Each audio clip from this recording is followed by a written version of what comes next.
Good morning, Flagler County. This is Danielle Anderson, your host of Lifeline, the radio show connecting you to positivity in our community. And we have Dr. Keene in the studio with us today. How are you today? I'm doing awesome. How are you? Pretty good. Do you get people that ever ask you how you're doing? All the time. Do you? Yeah. That's good. I always wonder, because you're always doing all the asking. Yeah, no. Patients care about their physicians. That's cool. Very nice. So Dr. Keene has been in the community before, and now he's returning to us. So for those of us who haven't had a chance to meet you before, tell us a little bit about yourself and how did you discover Palm Coast the first time? That's a really cool story. So I was in residency in Jacksonville at University of Florida, and we had gone to the American Academy of Orthopedic Surgery, or Surgeons, annual meeting. It was Dr. Gay and I. He had already accepted a job in Jacksonville.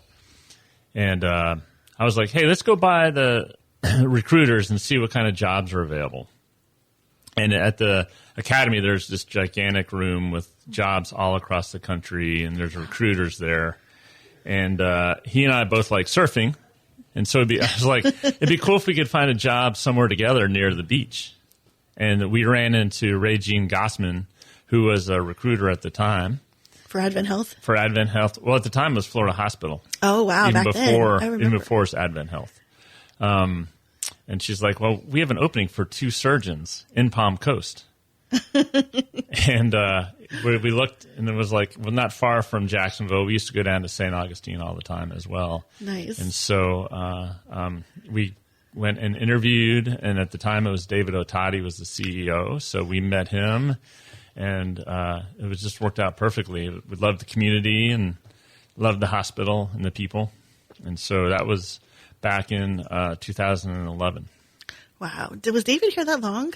He got here actually, I think, a year before me. He did? Yeah, because he was ahead of me in residency. That is really cool. I didn't realize you guys were so super tight because he was on the show and he was talking about all his athletic excitement that he's into. So you guys just go out and do the same stuff on the weekends? Lots of times surfing and sailing. Yeah. That's cool. Do you ride bikes? Yeah. Oh my gosh, right on. Yeah, that's why, it was cool in residency because, we were like, we got a lot of the same interests. Actually, he's the one that got me into surfing. I didn't surf then, but I was like, I always wanted to. So, where are you from? I grew up in Pennsylvania, nice. Allentown outside of Philly, and then moved to Florida during high school. That's cool. And so is your family still around here too? Family in Orlando. So my undergrad was University of Florida. So that's not too far away. What, about 45 minutes or an hour? Yeah, not bad. Very cool. My daughter went to UCF, so she's not that far away either. Yeah, it's nice. My daughter's getting ready to start at University of Florida in the fall. Oh, right on. So carrying on the legacy. Is yes. this second generation or third generation UF? Second. Second. Yeah. That's awesome. So what's she studying? Mechanical engineering. Oh, wow. So that was my first major, was mechanical engineering. So, okay, how did you get into orthopedics then? Yeah, that's a long story. So it's also kind of interesting. So, I studied mechanical engineering. I like fixing things. I like taking things apart and putting them back together. I always worked on cars and did a lot of woodworking with my father when I was a kid. And he was a mechanical engineer, and I was like, oh, that'd be cool to go do that stuff. And so I got my degree in mechanical engineering. And I went to work for a company called Westinghouse. At the time, it was power generation, building power plants. And, it was fun. I liked it. That was in Orlando. And then I took another job in Chicago doing some consulting engineering. And I realized that, it was interesting doing this work, but it wasn't self-gratifying. It wasn't rewarding for me. If I had made a boiler run more efficient and saved the company a couple $1 million, it was great for them, but I was like, I don't know if it's what I want to do. So I started doing some soul searching and a lot of reading and researching and discovered physical therapy. Oh. So I went to physical therapy school after that. So I worked as an engineer for 6 or 7 years, went to physical therapy school, worked as a physical therapist for few years. And at that time I had made good friends with a couple of guys that were orthopedic surgeons. I didn't know about orthopedic surgery at the time. I was an engineer, nothing involved with medicine at all. And the orthopedic surgeons I met were super cool guys. Like we'd go rock climbing together, mountain biking together. I got into whitewater kayaking. We'd take trips to North Carolina to the rivers and go paddle them. Very cool. And I was like, oh man, maybe that's what I want to do. And so, was that, or you just wanted to hang out with those guys? Well, yeah, that was it too, for sure. It was super fun with them. And at the time, the person I was dating was in med school. And so I got to meet a bunch of med students during that same time in Louisville, Kentucky. And so I was like, so I was covering a football game, and I saw a kid get hurt.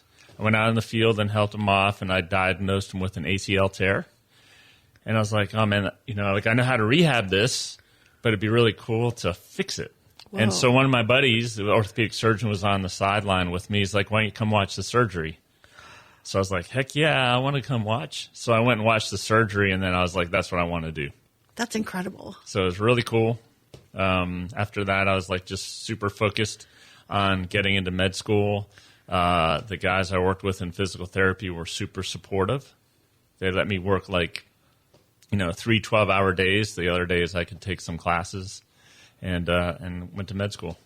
You say it so calmly, like, oh, I just went to med school. It was, like, that's a big deal, though, I mean, how long did it take to get through that?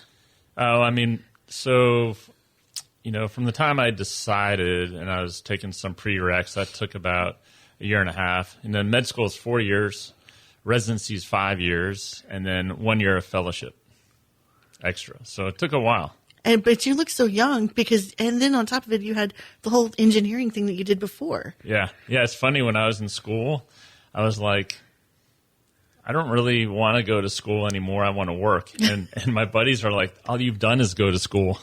That's so cool. So, but no, it's been great. I really, really enjoyed learning. I really enjoyed, as a physical therapist, helping people.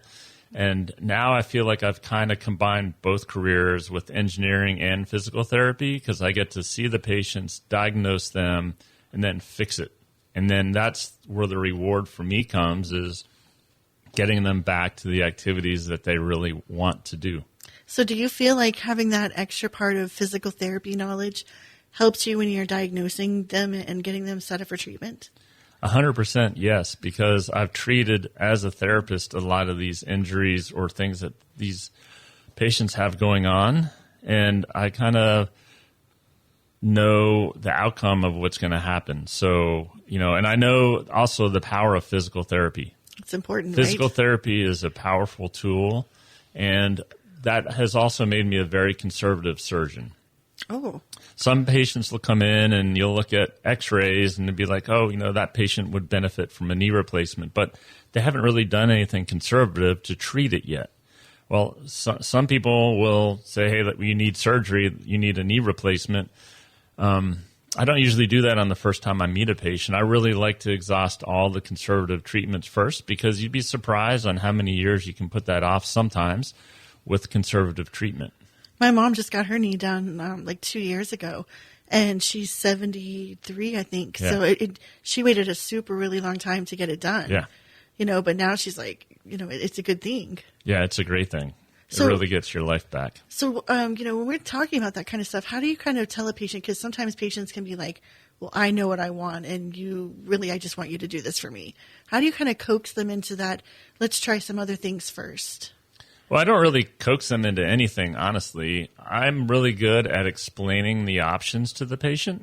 And if they have their mindset and, their pain is significant and they're unable to get through the grocery store or their activities of daily living, well, pretty much at that point, I agree with them. They make the decision. I give them the options. That's cool. So I'm not trying to talk a patient one way or the other. I just really kind of sit down and figure out what's important to them, what they've tried to treat whatever the pathology that the patient has, and then come up with a solution and a plan that works for them. So where have you been? You're coming back to Flagler County. Where have you been? Like missing in action, or what's going on? No, I've been around. I was up at a hospital in St. Augustine, operating there. I was there for about 4.5 years. Okay. But I was still seeing patients down here in Palm Coast. We had an office down here. So what do you love about the area? Because you're staying here. Well, I've always loved Palm Coast. I've been here for a long time, and my patients are here. And so I feel like I always felt bad when I book them for surgery and they're driving to St. Augustine for surgery. It's for one day because a lot of the surgeries outpatients, or it may be for one night and then they come back. And now the patients can have surgery here in Palm Coast at the new hospital on Palm Coast Parkway. So it's really convenient for them. I think the patients are really happy that they don't have to leave Palm Coast. I'm sure, yeah. And you get to be at the new hospital. Did you get to pick, or did they kind of say, this is where we need you? No, I got to pick. We discussed it with the administrators, and they're very supportive. That's one of the things I love about Advent Health is, they have a philosophy of whole person care, treat the whole person. Well, to be honest with you, that not only goes towards the patients, it goes towards the physicians.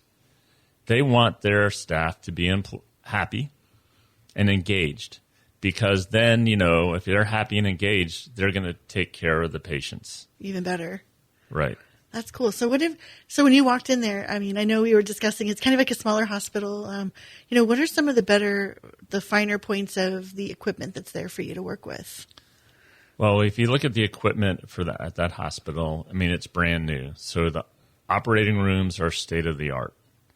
The electronic health record that Advent uses is the number one health record in the country. Nice. So it makes it super convenient to treat patients.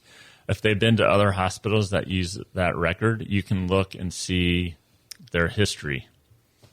Treatments they've had. Sometimes a patient will come in, say they moved to Palm Coast from out of state, and they are on that record. You can see what they've had done. You can see which medicines they're on. It's very convenient, and it really adds continuity of care for the patients. So you don't really have to send out and try to track down their records. It's all right there. If they're on that particular system, yeah. It's still, it's not perfect. We still like to hear it from the patients and go over it with them, but it is very helpful. Man, that's nice. So when you came here, what were your kind of thoughts to say, I can't wait to come back to Palm Coast? Or was it you're just like, hey, I'm working with Dr. Gay again, everything's cool? Or tell us a little bit about that. Yeah, so it was a hard decision. Obviously, I've always liked where I've worked. Yeah. Even when I was with Advent the first time around, I was really happy here. I was happy taking care of patients. Happy with the administration. It was just an opportunity to explore a different system and be in St. Augustine. And so we had a really good supportive staff there as well. When Dr. Gay and I talked about it, we had talked with the administration at Advent. We had really enjoyed our time here before. And part of it was the opportunity to help Advent grow. Advent's growing. They've talked a lot about the St. Johns County market. It's amazing. And we know that market really well. They're opening up a freestanding emergency room on 207. Opportunity to see patients there in the future. So I think we picked the winner. I think you did too. Honestly. So, if I look at the rest of my career, it's going to be with a good hospital that cares about their patients and their staff and their physicians. What a good thing to say. That's awesome. Okay, we're going to take a quick break, and then we're going to talk about the nitty-gritty of what you do. All right. So we'll be right back.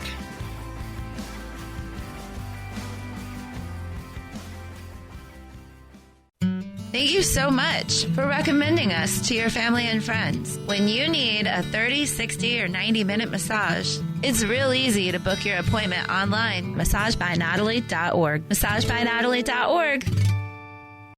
Are you wondering if that old paint in your garage is still any good? Bring it in. We'll let you know. And while you're at it, if you need to match a color, chip off some paint and bring it in. Our color matching is unmatched. Benjamin Moore, corner of Old Kings and Utility Drive, Palm Coast. So we're back with Dr. Keene here at Advent Health at Palm Coast at the Parkway. So, start from the beginning. What would a patient do if they needed to come see you, or what are some of the things that they would come see you for? So that's a good question.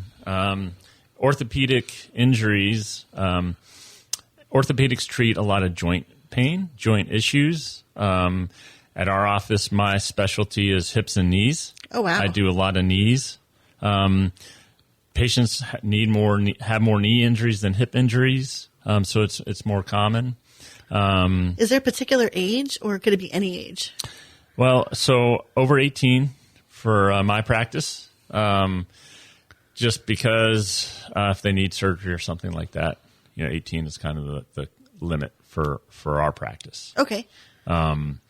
So, yeah, mainly lower extremity, knees and hips, and then Dr. Gay is doing upper extremity, shoulders and elbow, and some hand. There are 2 other physicians, orthopedic surgeons at that hospital. One's a joint surgeon, kind of like myself. He does hips and knees. And then there's a sports medicine doc there. I think we did have him on. That's Dr. Campbell.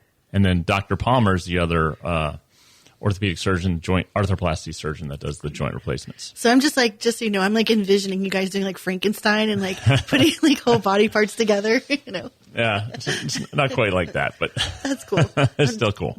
Just not because I think it could actually happen, but could Frankenstein ever really happen? No. Never? No. Okay. Oh, I can't never say never. Okay. Well, there we go. I love it. So talk about your in your 20s, and you might need to come for you for a knee thing. What would that be? What kind of injury would that result would make me have to call you? So a patient in their 20s that they got hurt. Lots of times, those are the patients that have got out of college, are super active and playing sports still. Maybe they're playing pickleball or basketball, tennis, that injures their knee. It could be anywhere from just a knee strain to an ACL tear, to a meniscus tear.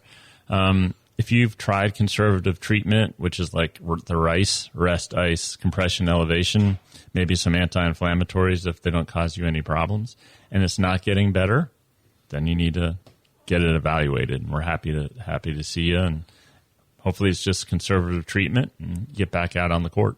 So let's take another person who may be in their 50s, and maybe they're a little overweight.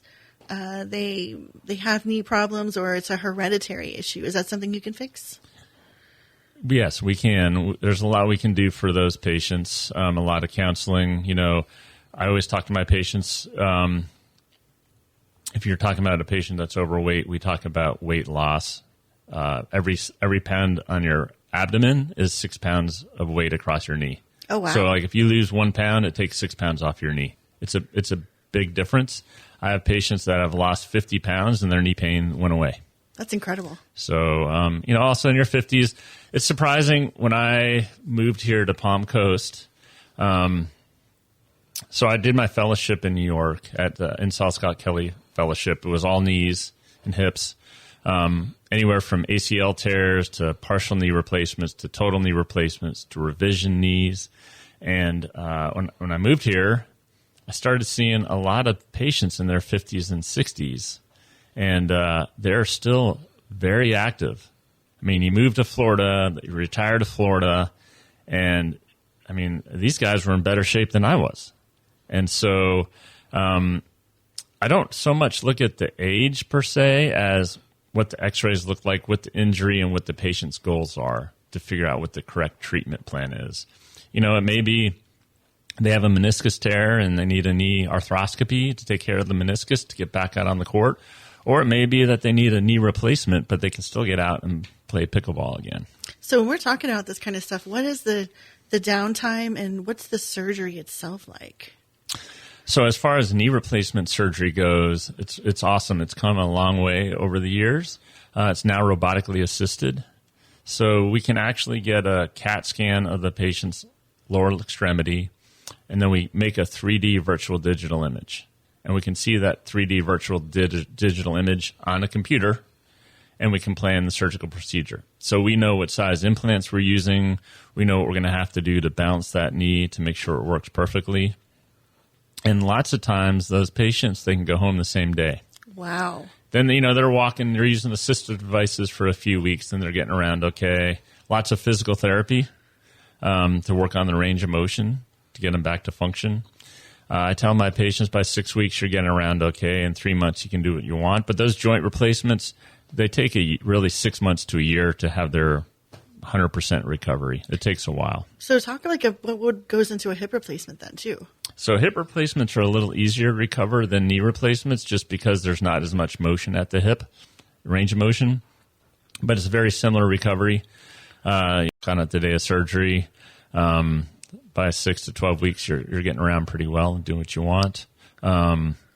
It's a great procedure for patients with hip pain. That's incredible.